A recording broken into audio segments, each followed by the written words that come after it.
loi de l'attraction et paradoxe. La loi de l'attraction, c'est un de mes trucs préférés en spiritualité, et en même temps aujourd'hui on peut pas tellement la contrôler, on peut pas tellement encore vraiment en faire ce qu'on veut.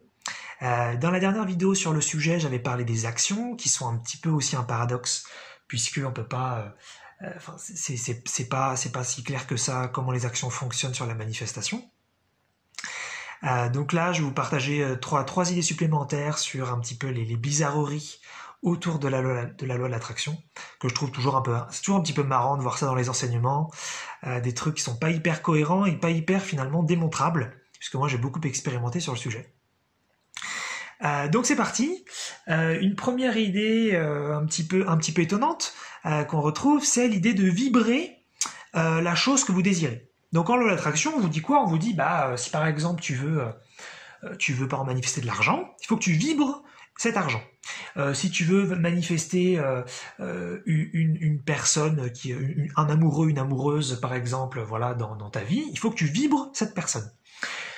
Si tu veux, par exemple, manifester de la santé, il faut que tu vibres la santé. Ce qui est, je trouve, très intelligent, puisque ça voudrait dire qu'effectivement, dans la mesure où il existe une loi de l'attraction, donc où les choses peuvent s'attirer parce qu'elles ont la même vibration, bien que des aimants qui s'attirent, normalement, c'est plus et moins, donc c'est un peu bizarre. Mais pour la loi de l'attraction, c'est ça. C'est si je vibre la richesse, en théorie, j'attire la richesse. Et si je vibre la santé, j'attire la santé. Si je vibre l'amour, j'attire l'amour, par exemple. Voilà. Donc, moi, je trouve que ce sont des idées, finalement, assez pertinentes. Mais là où il y a quelque chose d'hyper bizarre dans cette proposition faite en théorie sur la loi de l'attraction, c'est comment fait-on pour vibrer ce que l'on ne connaît pas consciemment? Si je n'ai jamais été riche, et que donc, là, en tant qu'incarné dans cette vie, je ne me souviens pas d'avoir été riche, je n'ai pas la conscience d'avoir été riche. Comment puis-je faire l'exercice à ce moment-là conscient de vibrer quelque chose que je ne connais pas? Donc ça, c'est quand même très bizarre.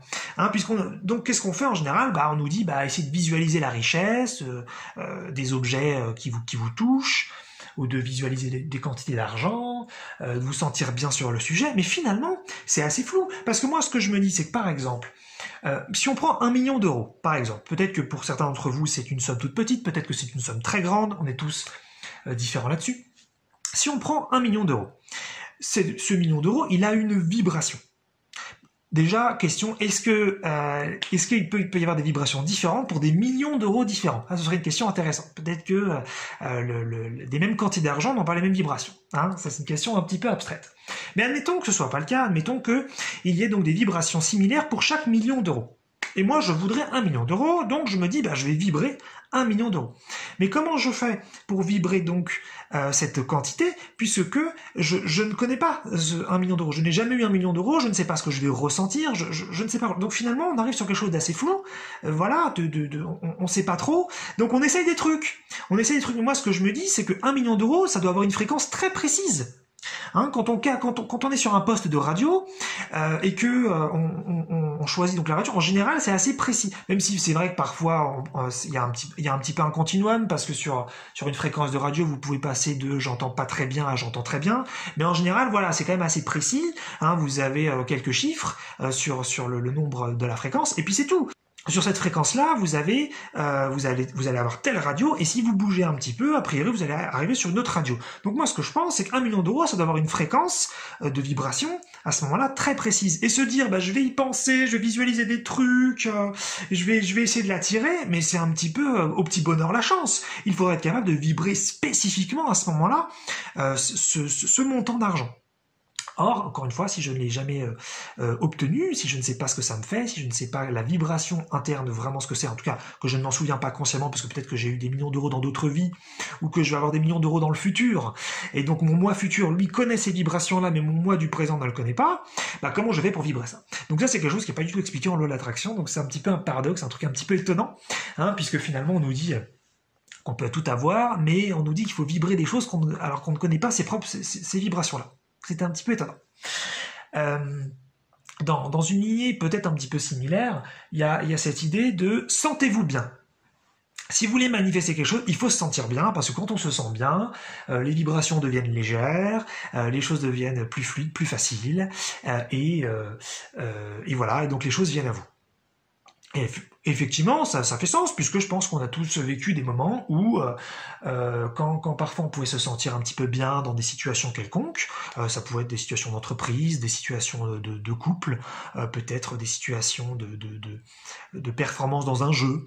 Voilà, on a tous vu que parfois quand on se sent fluide, on se sent tranquille, effectivement, les choses semblent se passer mieux et ça a l'air de bien fonctionner. Donc effectivement, ça semble être quelque chose de pertinent. Pour autant, on a tous fait des expériences de se sentir super mal et d'avoir des résultats. Exemple, hyper bête, mettons que je sois dans un état dépressif. Je me sens hyper mal, ça va pas du tout. Et je souhaiterais, dans cet état, m'acheter, mettons, un soda au supermarché. Parce que j'ai envie de me remonter le moral, ou même, à la limite, peu importe, même pas pour me remonter le moral, mettons simplement qu'il se trouve que je dois en racheter parce que j'en ai besoin pour X raisons, et donc, il faut que j'en achète. Eh bien, je peux tout à fait, dans mon état dépressif, dans mon état de mal-être, sauf dans la mesure où mon corps peut quand même bouger, bien sûr, je peux me déplacer au supermarché et acheter mon soda. J'ai donc manifesté quelque chose dans ma vie, dans un état vibratoire, dans un état émotionnel très négatif. Donc, on peut tout à fait manifester des choses en se sentant super mal. Alors évidemment, aller au supermarché en se sentant très mal, c'est sûr que c'est pas une expérience très agréable par rapport à si je me sentais bien et que j'y vais de façon fluide. Donc évidemment, de ce point de vue-là, la manifestation serait donc beaucoup plus peut-être fluide et plus agréable, peut-être si j'étais pas dans cet état-là. Mais en tout cas, franchement, moi personnellement, je pense que comme tout le monde, il y a eu des moments où on se sentait super mal et on a pu accomplir des choses. Là, je vous ai pris un exemple tout bête, aller acheter quelque chose au supermarché, mais ça pourrait être faire des tâches ménagères, ça pourrait être faire des choses en fait mécaniques. C'est-à-dire qu'à partir du moment où vous faites des actions que vous avez déjà faites auparavant et que vous maîtrisez bien, eh bien en fait vous pouvez tout à fait les faire dans un état négatif à partir du moment où peut-être, il faut pas que ce soit trop bas non plus, si vous êtes cloué au lit, effectivement ça va être compliqué, mais voilà. Donc finalement, on peut donc manifester en se sentant mal. Peut-être qu'effectivement, en se sentant bien, ça aide, mais souvent, c'est pas tout à fait ce qui est dit en spiritualité concernant la loi de l'attraction. On ne nous dit pas, finalement, que vous manifesterez mieux en vous sentant bien. Parfois, on nous dit que pour manifester, il faut se sentir bien. Sous-entendu qu'en se sentant mal, vous ferez rien. Or, c'est pas vrai. Donc, encore une fois, un paradoxe, finalement, quel est le vrai poids, quelle est finalement l'équation, quelle est la vraie corrélation de le bien-être, l'état émotionnel et la manifestation. Et ça, pareil, très flou, très mystérieux, il n'y a pas vraiment de réponse là-dessus. Moi, j'aurais vraiment aimé qu'il y ait une recette où vraiment on voit, par exemple, avec quel taux émotionnel on atteint quel taux de manifestation. J'aurais aimé qu'on ait un truc comme ça. Et puis, troisième proposition de réflexion pour cette vidéo. Là, peut-être que c'est quelque chose en revanche que vous n'avez pas trop vécu, parce que moi je l'ai vécu pas mal de fois, je vais vous dire ce que c'est. C'est la relation entre le ressenti d'énergie et la manifestation. Alors je m'explique. Quand vous pensez beaucoup à un sujet, peut-être que c'est quelque chose que vous avez déjà fait mais vous ne l'avez pas encore conscientisé. Quand vous pensez beaucoup à un sujet, il y a de l'énergie qui s'agglutine dessus. D'accord, peu importe le sujet. Ça peut être une personne, vous tombez amoureux, vous arrêtez pas de penser à cette personne. Ça pourrait être, vous avez très envie d'avoir un poste dans une entreprise et vous arrêtez pas de penser à ça. Vous avez très envie du prochain film qui va sortir et vous arrêtez pas de penser à ça. Peu importe. Quand vous mettez beaucoup finalement d'énergie sur un sujet, quand vous y pensez beaucoup, vous investissez beaucoup, il y a donc de l'énergie qui s'agglutine et en fait ça vous fait normalement, si vous l'avez conscientisé, ça vous fait un sentiment bizarre, un petit peu d'obsession, où vous sentez que dans votre esprit, dans votre mental, il y a beaucoup d'énergie sur le sujet. Et en fait ça, c'est l'énergie vraiment qui a grossi, et maintenant le sujet a une vibration qui tourne énormément. Et ce qui fait que vous pouvez ensuite donc éventuellement passer à autre chose, parce que vous pensez peut-être pas au même sujet toute la journée, mais quand vous revenez dessus, c'est très fort tout de suite. C'est assez intéressant. Quand on met en route un point vibratoire et qu'il atteint un certain niveau où l'énergie tourne très fortement, et bien quand on revient dessus, il est très fort tout de suite. Eh bien moi j'ai vécu un truc plein de fois, et si vous l'avez conscientisé, a priori vous l'avez vécu aussi plein de fois. Plein de fois il m'est arrivé que sur un sujet, par exemple, je voudrais rencontrer quelqu'un, je voudrais avoir suffisamment d'argent pour acheter quelque chose, peu importe, eh bien, ça m'arrive pas mal de fois que l'énergie soit très forte, c'est-à-dire que je peux vraiment la ressentir, je sens que l'énergie, ça tourne, c'est super fort, et la manifestation ne se fait pas. Que ce soit au moment même où je sens l'énergie, ou que ce soit même des jours ou des mois plus tard. la manipulation ne se fait pas. Or, d'un point de vue pour moi vraiment la corrélation, d'un point de vue vraiment théorique, j'aurais pensé que si l'énergie devient très forte sur un sujet, normalement elle doit appeler l'énergie, elle doit appeler la matière. Parce qu'en fait c'est d'énergie mentale qui normalement ensuite doit se transcrire en énergie matérielle.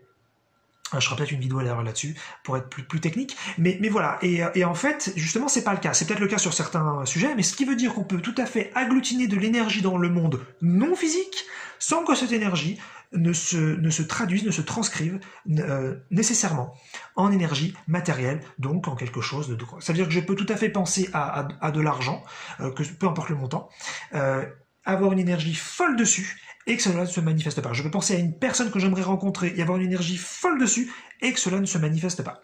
Donc c'est finalement un petit peu étonnant, d'ailleurs je n'ai même pas l'explication, puisque comme je viens de le dire, c'est très bizarre d'avoir quelque chose dans le non physique qui devient très puissant, très fort, et qui ne prend pas derrière une forme donc concrète dans la matière. C'est très bizarre. En tout cas, c'est un phénomène que j'ai vécu plein de fois.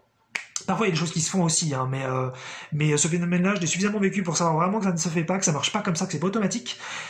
Peut-être qu'il y a des blocages internes chez moi et que des choses sont pas faites, mais c'est quand même bizarre. C'est quand même bizarre. Or, c'est quelque chose, justement, en loi de l'attraction, on vous dit, à partir du moment où l'énergie s'agglutine sur un point vibratoire, et que ça atteint un certain point, vous atteignez une masse critique, et bien normalement, la chose se manifeste.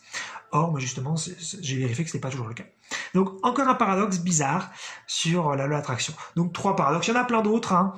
J'avais déjà fait de toute façon une vidéo, les premières vidéos sur la loi de l'attraction, j'avais parlé aussi de la temporalité. C'était quelque chose d'un petit peu étonnant. Voilà, mais là, voilà, j'avais trois idées de plus à proposer sur le sujet, puisque c'est quand même un des sujets qui m'intéresse le plus, la création de réalité. Donc voilà, hein, comment vibrer ce que je ne connais pas, faut-il vraiment se sentir bien pour manifester, et qu'en est-il de l'énergie non physique qui s'agglutine et qui ne se transcrit pas en énergie matérielle.